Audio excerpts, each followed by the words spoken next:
Hi, I'm Renée Walker, a mindset mentor, speaker, and lover of all things spiritual. I believe that at our core, we are all spiritually wired for love, peace, success, and abundance. Here on the podcast, we're diving into mindset, wellness, and business, but always through a spiritual lens. Let's just say we're going deep, but we're keeping it light. So let's elevate your life from the inside out, one conversation at a time. Welcome to Spiritually Wired.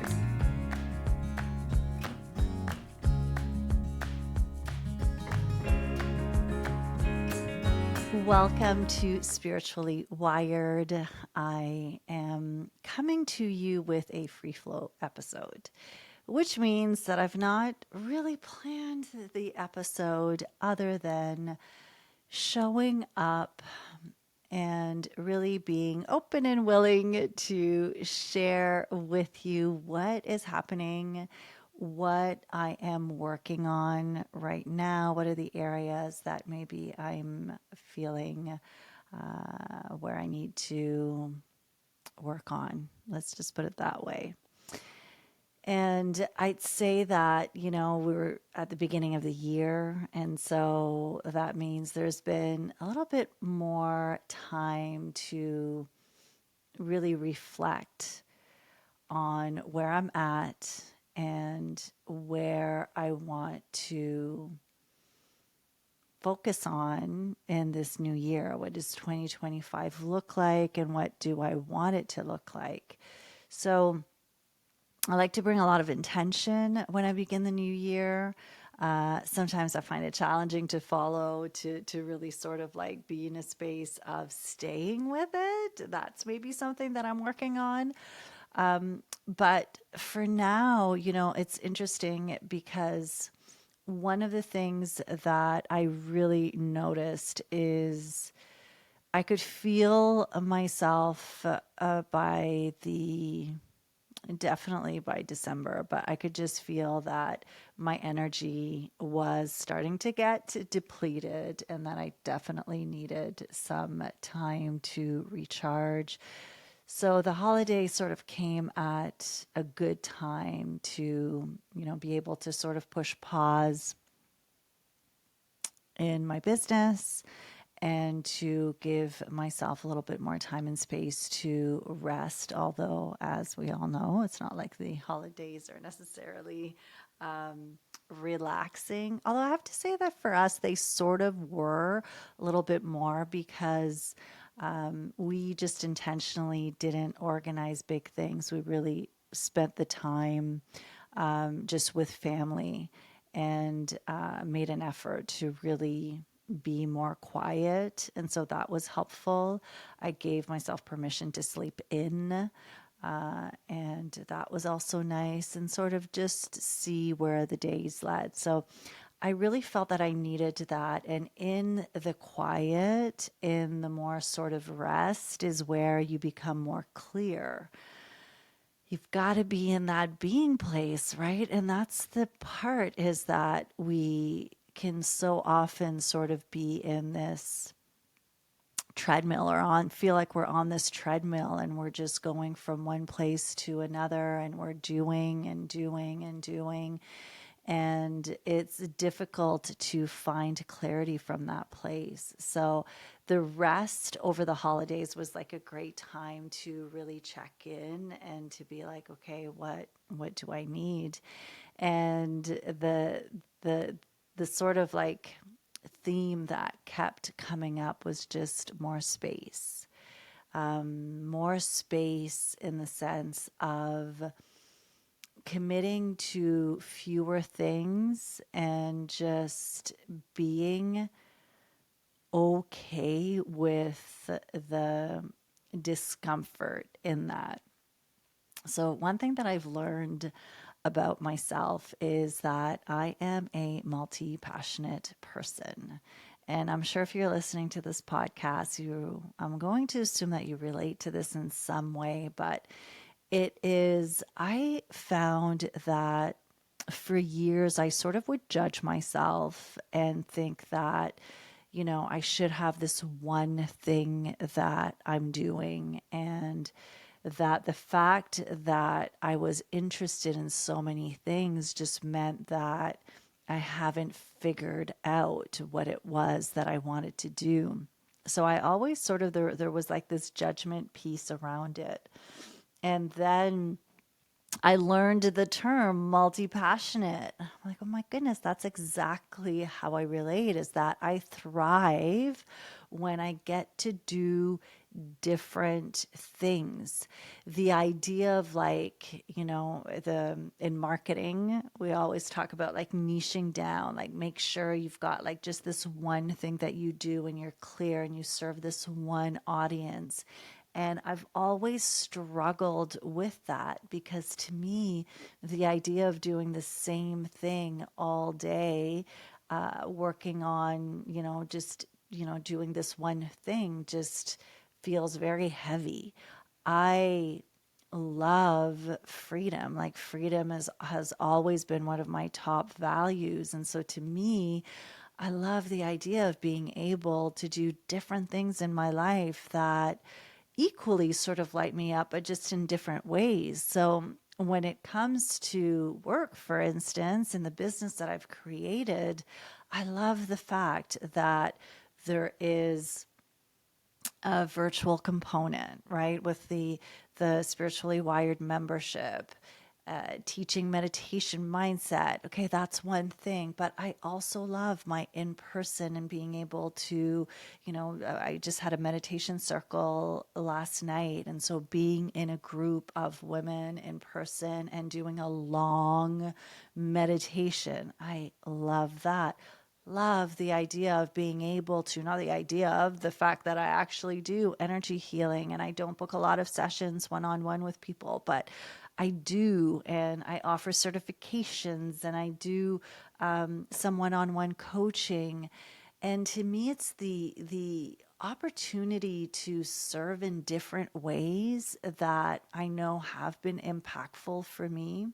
So maybe a couple of years ago, I finally sort of gave myself permission to let go of this like one way that the business has to be done, and really embrace the idea that as a multi-passionate person, that is one of my strengths.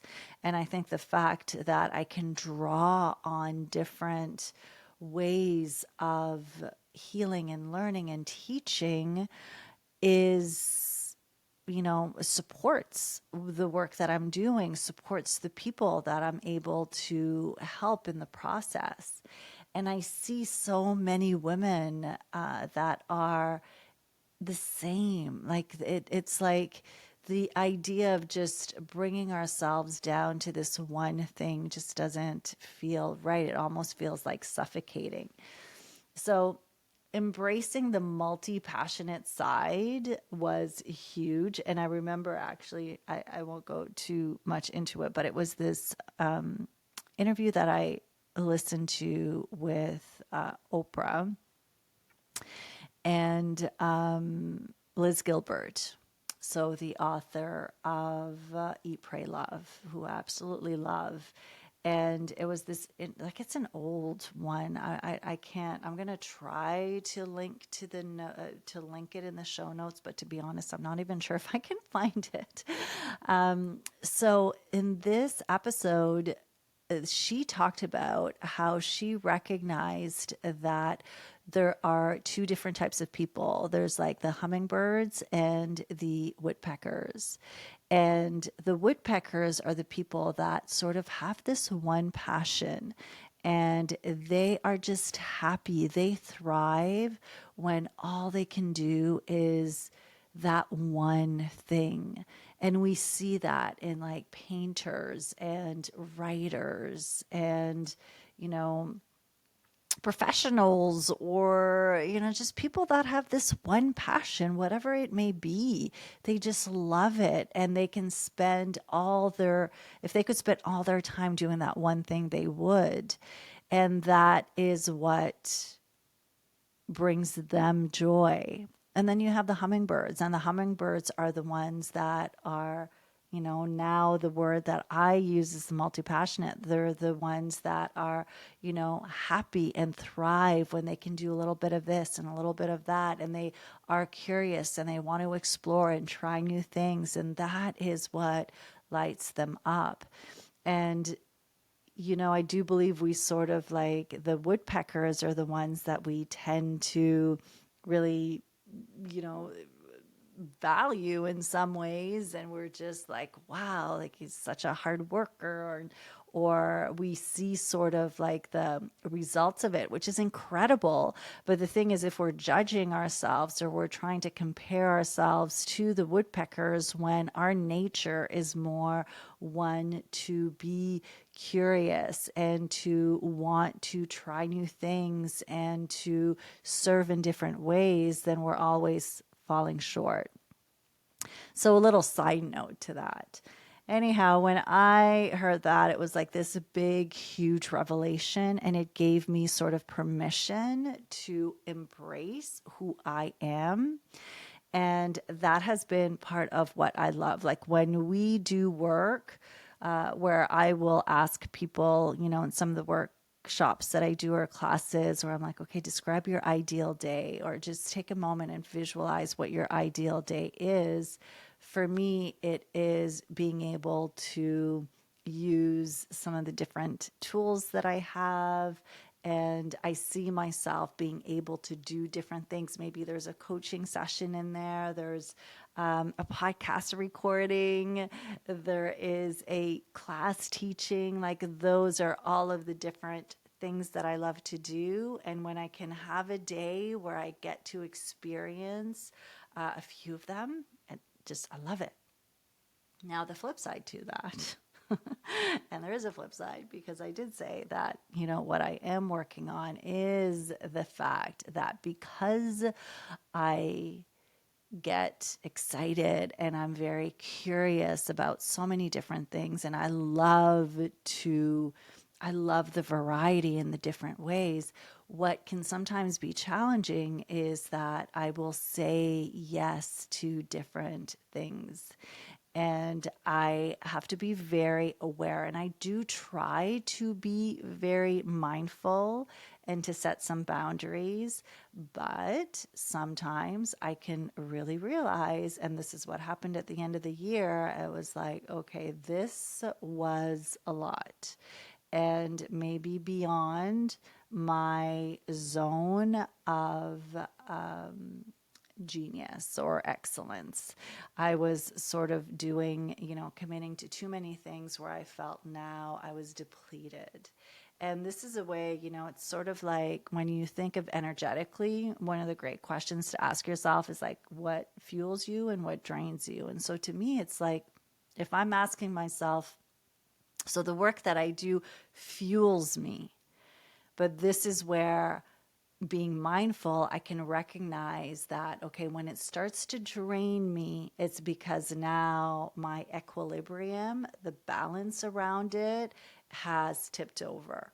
And it's an opportunity to then sort of create those shifts, do what it is that I need to do to bring it back into equilibrium. And so to me, and I know I did an episode on that, like sort of the finding equilibrium versus balance. And that is where, as a multi-passionate, as someone who enjoys doing different things, and if you are like that, but even outside of that, really, it's sort of like the finding that equilibrium in your life, right? Because whether you have different aspects, so you have it like within maybe your workspace, but then it's also sort of like just in your life, you have your family, and maybe you have friendships, and you have your health, and you have your, again, your work, and there's so many different aspects to your life. And when we can find that state of equilibrium, is like where everything is sort of working as it needs to. Maybe there's a certain area that's calling or taking more of your time and energy, and that's okay, because that may shift, right? When we're in a state of equilibrium, there is movement. It's not like it's never static. And then there's that within the different aspects of your life. And so for me, it's like finding equilibrium in my work in my business requires, really sort of fine tuning the things in which I am, the commitments that I have, and being very intentional with them working together versus sort of working, fighting for attention. So it was really interesting to sort of come to that realization and really know that this year is part of my intention is really being mindful with that and with what I am saying yes to. So that means having to say no to certain things. And it's always a little bit scary because I've had like a few things that I've done that have worked so well, and they've been successful, and I've been able to support people in those containers. And now I'm sort of like, I had to really be mindful and maybe take a step back from a few of them just to sort of like gain that equilibrium again and then see, okay, where is there space to bring more in? So, an invitation for you, if you're in that space of just feeling a little bit like, okay, this is too much, can you take that step back and really sort of look at it as like, what are the different components and the different aspects of my life, and how do, how can I look at it so that they can work together, sort of inviting that synergy back into it. So that's been a big thing. My word this year is breakthrough. So it's interesting how those are tying in together. And breakthrough for me has come from a place of last year, my word was depth. And that was coming from a place of like, instead of going wider, go deeper. So obviously, I had the same, a similar feeling as I began the year last year, because there's like definitely a quality that's very similar to what we just talked about, the sort of like creating the space and finding that equilibrium. So it was like depth over width. So do fewer things and then go deeper. And that was like a great guide for me. And now this year is like breakthrough. And it just came to me because every time I would do a visualization or a meditation and just sort of like stepping into what was coming, I kept getting this like almost like a glass shattering. And it just felt like it was a breaking through in the sense of, so, when I just shared that depth was the word for last year, there's been work. There's been a lot of work these past few years. And I don't mean like physical work, and I don't mean like the, you know, teaching and all of those things. I don't mean like work in that way. I just mean like work from a place of like healing. It's been a lot of like putting my head down, doing things that have been very challenging and difficult and uncomfortable in so many different ways, and still doing them. And that's probably what I'm most proud of, is just, having so many moments where I'm like, oh my gosh, am I going to do this? It feels so difficult, but still doing it. And so in that process, though, yeah, it can be intense, like this spiritual work. And that's the thing that, we tend to like think of spirituality as like all love and light. And I use those words all the time, sending you love and light. And the reality is that the healing work, the transformation is actually can be difficult. And not can be, it is difficult. It is challenging. There is so much on the other side, but when I say on the other side, there's always more aspects to heal. There's always more to move through. And that just means that you're doing it, that you're doing life and you're learning and you're growing. And in the midst of all of that are like so many incredible moments of connection, of joy, of, presence. And so all of that is amazing. And there's also been for me a certain amount of self-imposed limiting beliefs.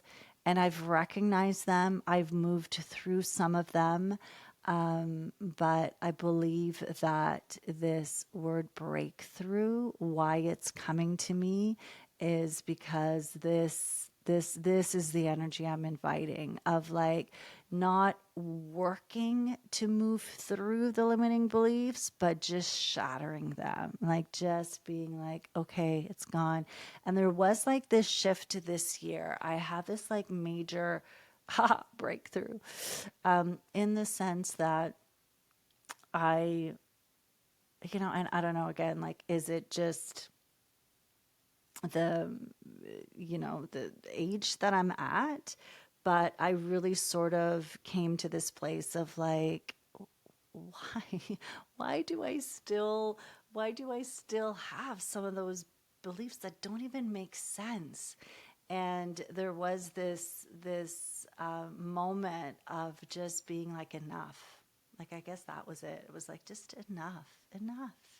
No more of this. Done. This is no longer my story. I've got a new story.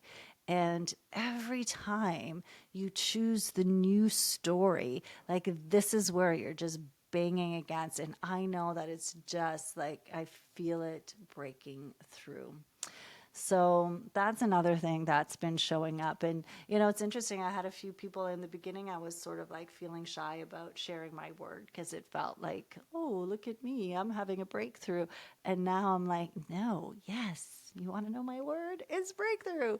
And it feels good because now I'm like really inviting the essence, the energy of like, okay, what does it look like to have a breakthrough in my personal life, like in my relationships, in my health, in my home. And I have to say, it's energized all of my goals. So when I set goals, we just did our setting goals with soul workshop. But I've spent a lot of times on my goals this year, and I feel so good about them because I was coming from a place of breaking through. And the whole breakthrough thing is like the where it's helped me is just take a different perspective. So just when I was mentioning, it's sort of like moving through the limiting beliefs. It's like, oh, I can think that it's going to be hard and I have to push through, or I can choose a different perspective of like, what if I'm there? It's like that butterfly that's just in the cocoon and it is just ready to emerge. So it's invited me to take a look at my goals in a different way and look at them differently, and what would it look like? How would I show up differently? Because to me, the goals are never about the goals. The goals are about the process of achieving the goals. Like, who are you? How are you showing up in order to achieve your goals? And that is the part that often is missing. It's often missing because we focus on the end result, but it's like, well, in order to get to the end result, it's going to require certain actions. And that part is what we want to focus on. And I know that that's been another huge shift for me. It's like, focus on the process, not the outcome. I mean, the outcome is the desire. It's there. It's great. It's leading you towards where you need to be. But in order for the outcome to come to life means that you need to show up in order to bring it to life. And you want to fall in love with that. You want to fall in love with the version of you that is showing up for it. And so, if you've got a word for the year, like, just take some time and be with it. And how can you infuse it? What does it look like to show up in your life when you are using this, when this energy is what you are embodying. So hopefully this all helps you. It's so interesting. I never know where I'm going to go. And here we went into multi-passionate and breakthroughs, and I hope that it in some way serves you. I've been getting, I have to say, a lot of great feedback from my previous one. So and I'm recording this. I'm giving you all of the details right now. I'm recording this and it is 10:30 at night. I'm by myself. My husband was out tonight and I was doing other things. And I knew that I probably should go to bed, but for some reason I just felt the energy and I wanted to come on. And so you're getting me real and raw right now. So, as we end this episode, I just want to remind you that you are spiritually wired for your desires, for love, for peace, for success, for abundance. I am so looking forward to being with you next week, and I will see you then. Thank you for listening to Spiritually Wired. If you enjoyed this episode, be sure to follow and leave a review. It really makes a big difference for the podcast. And if you're ready to dive deeper and join a soul-led community, come be a part of the Spiritually Wired membership. With weekly live lessons and a rich library of recorded classes, it's designed to support you every step of the way on your spiritual journey. We currently have a special offer where you can receive your first month for half the price. You can find a link in the show notes or come check it out at reneewalkerwellness.com. Until next time, remember to take some deep breaths. Remember that you are spiritually wired.